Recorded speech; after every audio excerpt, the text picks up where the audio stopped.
This is MRC Uncensored. I'm Dan Schneider. I'm with Rachel Bovard, who, if you want to know what's going on in Washington, D.C., what's going on the Hill, what's wrong with all of these things, I really can't think of anybody better than Rachel to explain this to people. She's very smart. She's fearless. She's got excellent judgment. Rachel, thank you for joining us. We are really going to get into First Amendment, free speech issues, and all other kinds of things as well. Rachel, you're the vice president at CPI, the Conservative Partnership Institute. Before we get into the substantive stuff, tell us why you love working at CPI.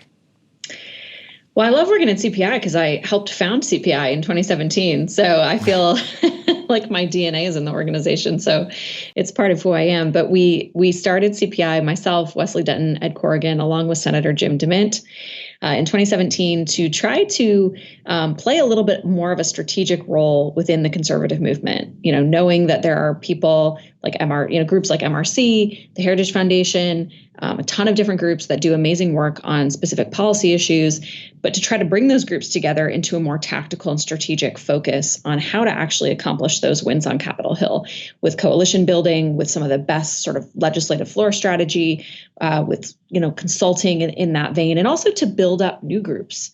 New moments always require new groups. So we've worked on incubating a number of groups over the last several years.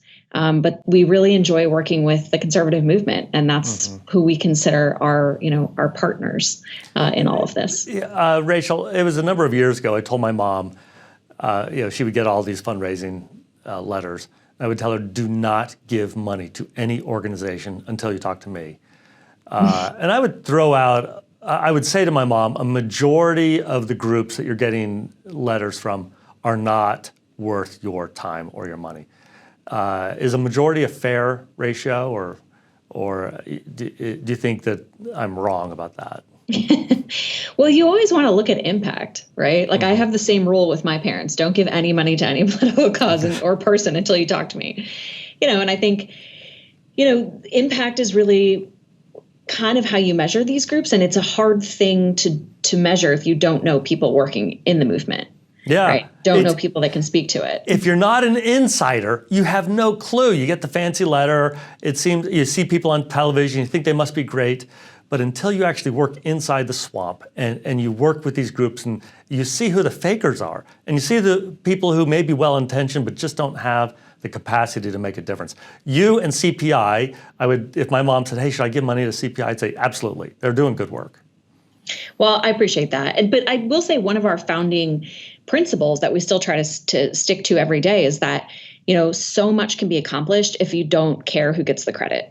And so much of what we try to do is behind the scenes promotion of groups in the movement who are already doing great work, but just need a little bit more focus, or they need to be connected to certain groups, or, if they can work with this different office or that. That's where we really try to bring, our experience and our expertise to bear, is to really promote the movement. Yeah. And so I think that that's something we try to do every day. Okay. So Rachel, you probably will recall this. Before you may have even heard about me, I was reading your stuff, and you really, in your writings, challenged my thinking on some very important issues. And that's when I initially reached out to you to sort of explore stuff that you had written that was causing me to rethink different policies. And you are a very clear writer. In fact, let me just add, when I give speeches around the world or wherever, I'm oftentimes then asked by audience members, well, what should I read? And I don't have my solid list. I always have to kind of think off the cuff.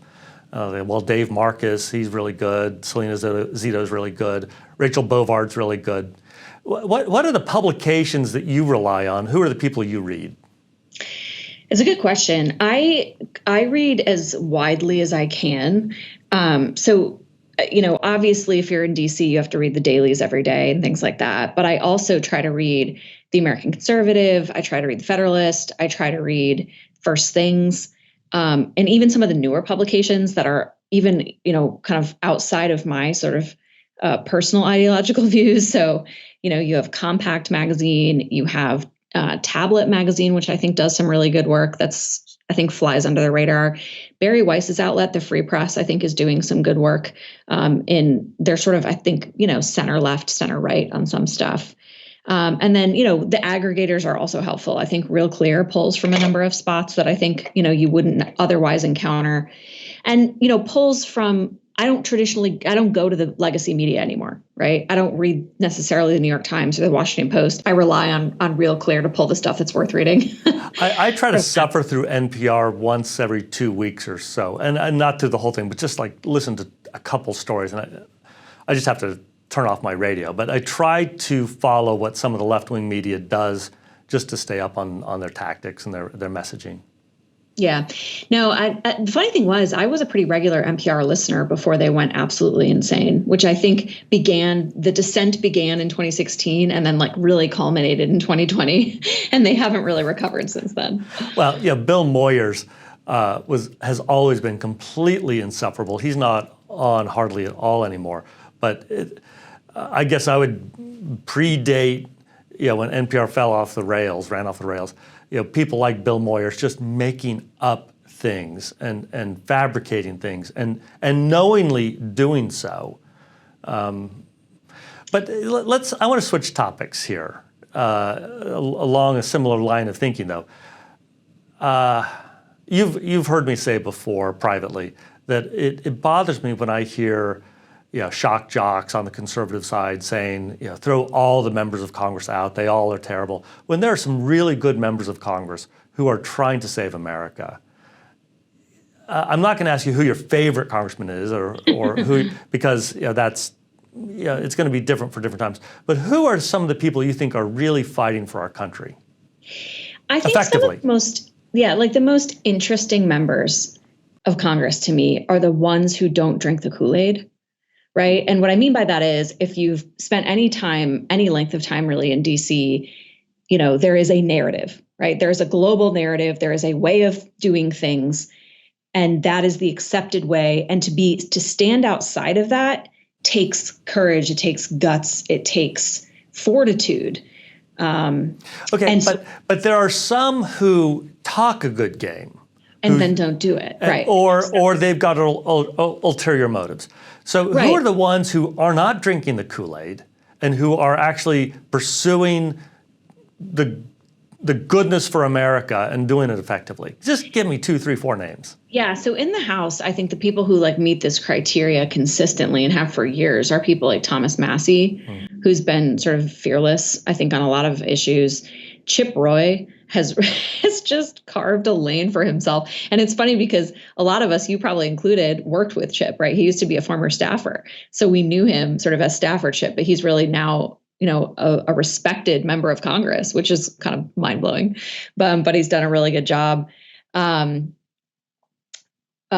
Good, who's now the chairman of the House Freedom Caucus, I think is a very interesting member, very soft spoken, but also rock ribbed on a number of issues. So he's been very interesting to me. Let me point out that you've named 3 members who are philosophically very aligned, but they have come out in very different positions on some very important issues. I am okay with that. I'm okay with disagreement as long as people are formulating these thoughts based on good, solid, rational, conservative principles, philosophical grounds. But Thomas Massey, he's been a great fighter for intellectual property rights and for our civil society and for limited government. But he has he voted the other way on some really important issues recently. Well, I think that's as for someone like me and the way that I look at these members. And I've worked for a lot, I spent a lot of time on Capitol Hill, so I've worked for a number of members. Members you're never going to agree on absolutely everything. To expect someone to have 100% agreement with you on specific issues, I think is just a fantasy.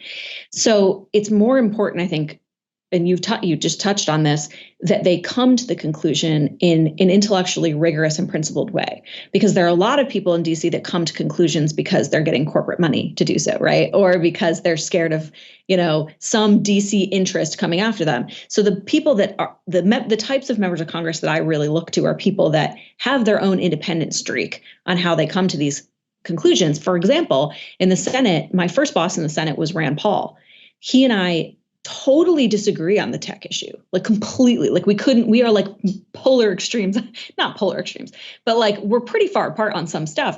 But I totally respect how the decisions that he makes and, the fearlessness that he has, and in places, especially where we do agree, which is a more restrained foreign policy, for example, is a big area of agreement that I have with Senator Paul. So to me, those people are much more worth following. Their careers are more authentic. Let's get to this whole big tech free speech place. I'm 57 years old. When I went to law school, I thought a lot like the way Rand Paul thinks. And I don't want to start to get in the weeds on Supreme Court cases here, but there is one case called Pruneyard that I read in law school. It was a group of pro-Israel students wanted to pass out literature and have signs inside a shopping mall. Now, I am as pro-Israel as you can get, but I was thinking to myself, well, that shopping mall is privately owned. If that shopping mall does not want people handing out literature, even literature I strongly support, they should have that right. The Supreme Court went the other way, and I thought it was a wrongly decided case when I read it as a law student. Today, I've got a very different point of view. I strongly believe in property rights, but there are modes of communication, pathways that are so dominant that they function as government agencies almost. And when they suppress the ability for people to communicate, they are harming our democracy. At least that's the way I look at this. Rachel, you've influenced me on so many different policy issues. Am I wrong or am I right? Well, I agree with you, so I think you're right. But I think to explain sort of the lead up to that thinking, because you and I on the right, and I think, people who grew up in that very libertarian ethos that I think dominated the right and still does to some extent on the issues of private property, need to understand the pathway to get to that conclusion, which is that I think you always start from the place of private property and protecting people's rights to individual speech. You saw this in the fierce conservative support of Masterpiece Cakes, right? Being able to say, I don't want to make a cake for this particular client, which is, people, I think bad faith actors on the right and the left try to conflate these two things. Oh, well, you support, Masterpiece Cakes' right to turn away clients, but you want to force Facebook to host conservative speech. These are two completely different things because of a nuance that you touched on, which is scale and function. Right. So when we're talking about the right of the small business owner to turn away clients, there are a million other bakeries they can go to. Right. There are a dozen, probably across the street, there's, dozens of other places they can get the exact same service that they want. When we're talking about the tech companies, we are effectively talking about massive, speech platforms and digital advertising platforms that have risen to the level of almost communications architecture in this country. And it's not just, it is the means of how people speak and reach each other. And it's not just individuals anymore. It's political candidates. It is, all kinds of functions. It's if you're a business and you aren't able to advertise on Facebook, you're missing a huge swath of the market. So these are not just speech platforms. They're vectors of commerce in very critical ways. So I think that these are actually two completely separate issues on the right. The idea of the individual property owner, the individual business owner having rights to speech and being able to turn away clients and that kind of thing. And then these tech companies, which have morphed into something that is sort of pseudo-governmental in its function. And in the past, right, in America's history, when certain industries and sectors have reached that point where they become almost critical to our democratic function, the government usually steps in, not necessarily to say, well, we're the government, we're here to help and regulate, but to sort of broker the compromise between the role that these companies now play and how we as the citizenry want to interact with them. Yeah. And I think you're seeing that debate play out right now. I still call myself a classical liberal and believe in free market economics and free trade, et cetera. But one way my own thinking has some might say evolved, I would say improved, is that I now understand that there is a role of government to ensure that free market principles actually inform our commercial system. Right. If you just have this truly, completely hands-off approach to the market stops being free. It can stop being free. Big bad actors can actually prevent free market forces from working appropriately. This is one of the areas where you've helped me in my own thinking. Well, I think the ground rules have changed slightly. I think there was always this expectation that, the market will sort things out, if you just allow the market to work. And generally speaking, that principle still holds true. But we've reached a point in our country where the corporate actors have become so infected with ideology that they've set up barriers to access to the market itself. That didn't used to exist, right? Like the market was premised on this idea that the gold standard for all corporations was making money. And because of that, because we could count on that, they were going to allow all comers. If you go back, it's the old Michael Jordan quote, right? Republicans buy sneakers too, right? So I'm not going to take a position because my goal here is money. We've sort of jumped the shark on that a little bit. And it's these corporations that now have very specific ideological points of view. So it's almost like virtue signaling and ideological purity have become more important than the actual market signals and market functioning that we as Republicans, as conservatives, have always relied on to dictate a system of fairness. And I think when that happens, you're absolutely right. It is incumbent upon us and the government in particular to ensure that the market is fair. You have to exert a certain amount of vigilance in the marketplace to just ensure that everybody has access to it. And it's crazy to me that this is where we are, but you have banks, like you've had major consolidation in the financial sector, and you have international banks like Bank of America, Citigroup, JP Morgan, shutting down accounts of people because they don't like their politics. That is crazy to me. When you can't access the levers of capitalism, you can't have a functioning free market. So I do think that there is a role for the government when that happens. Okay, so Rachel, I attended the hearing, the Energy and Commerce Committee hearing on so-called Section 230 reform bill introduced by Kathy McMorris Rodgers, the chair of the committee, and Frank Pallone, the ranking member, the most senior Democrat on the committee. I was upset, to say the least, at how that hearing went. The single greatest threat to our democracy, I believe, is the suppression of speech, because that suppresses people to be able to participate in this experiment we call self-government, embodied by the creation, the founding, and the continuation of the United States of America. Yet, hardly, I was about to exaggerate, let me be very precise. Out of this 180-minute hearing, only 9 minutes were spent on free speech issues by just 3 or 4 members of that committee.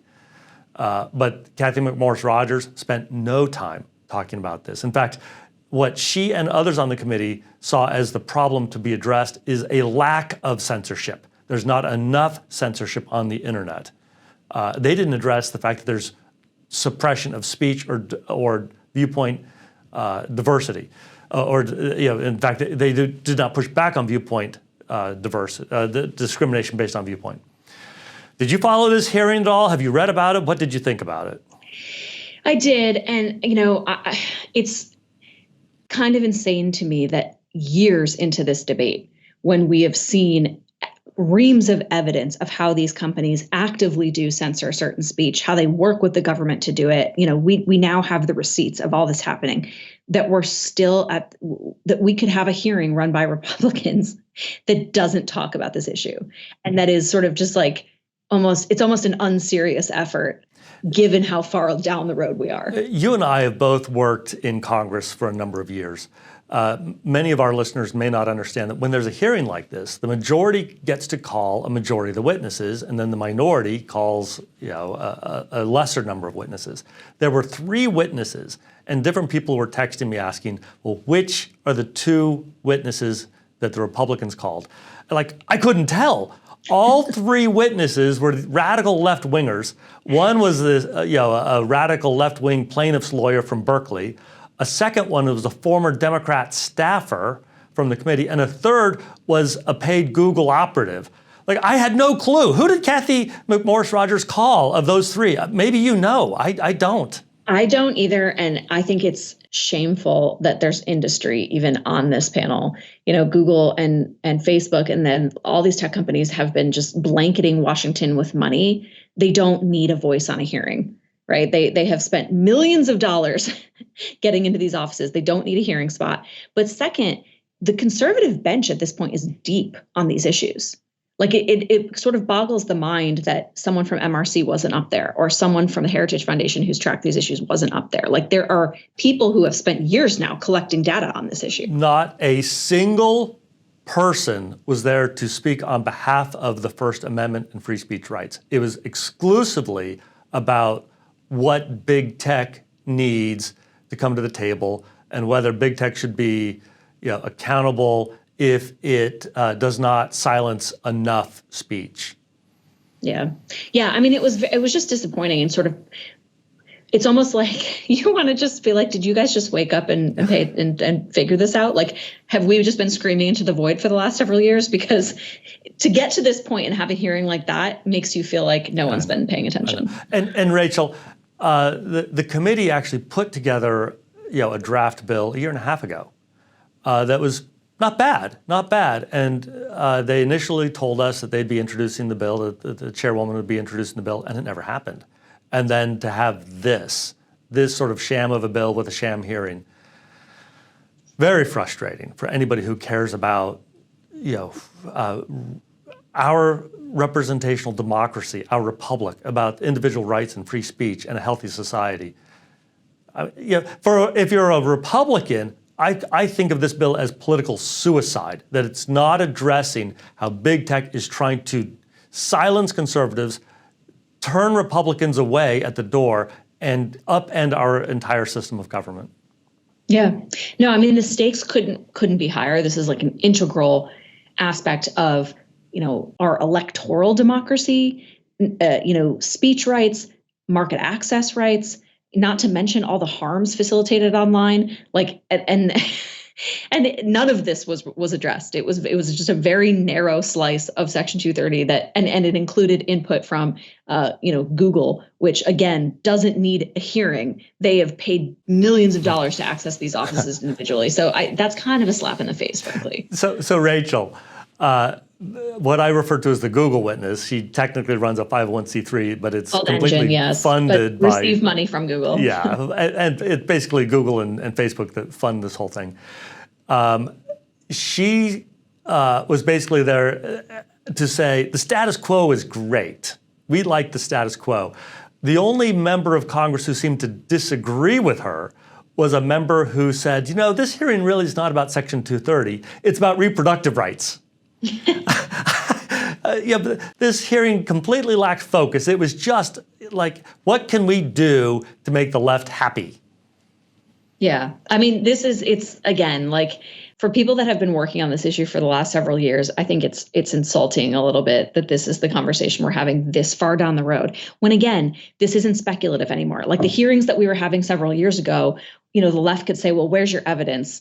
Well, we have it all now. We literally had, judiciary and weaponization committees subpoena emails between the government and these Facebook companies. We have all of COVID now to discuss. Like, we have the receipts of what is actually happening. And, there should be a roadmap now of how to change the law to ensure this can't happen again. And we're sitting here doing I don't know what, but it's very distressing for the cause of speech. I want to say thank you to Congressman Obernolte and Congresswoman Harshbarger. They actually leaned into the free speech issues, and unbelievably, the former Democrat staffer who was on the hearing, he responded so rudely, saying, your concerns are overblown. There's not really censorship on the internet. This is a red herring.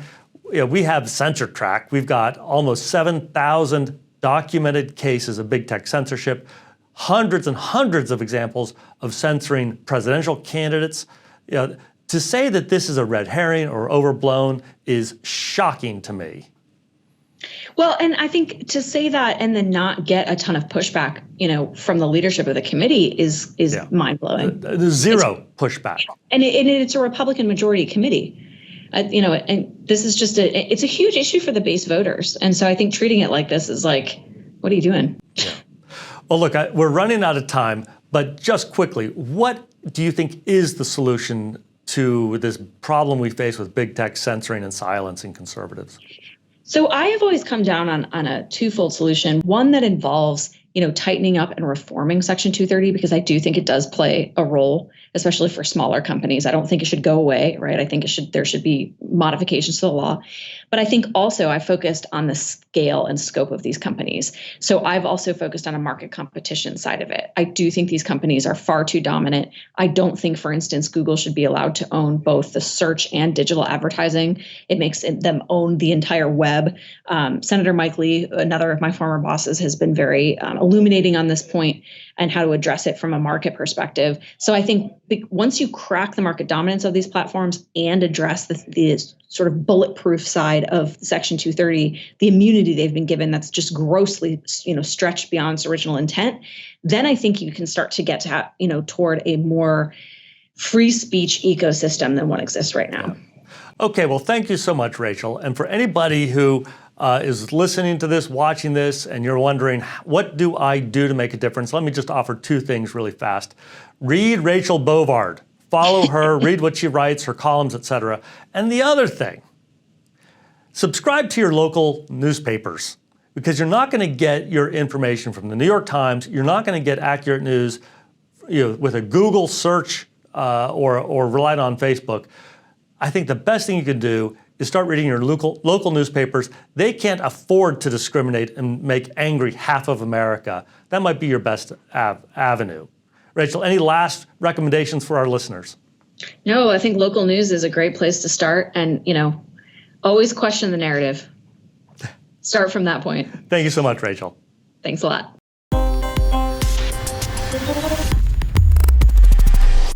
I want to invite you as my guest on a very special, once-in-a-lifetime, 7-day post-election cruise in the Caribbean.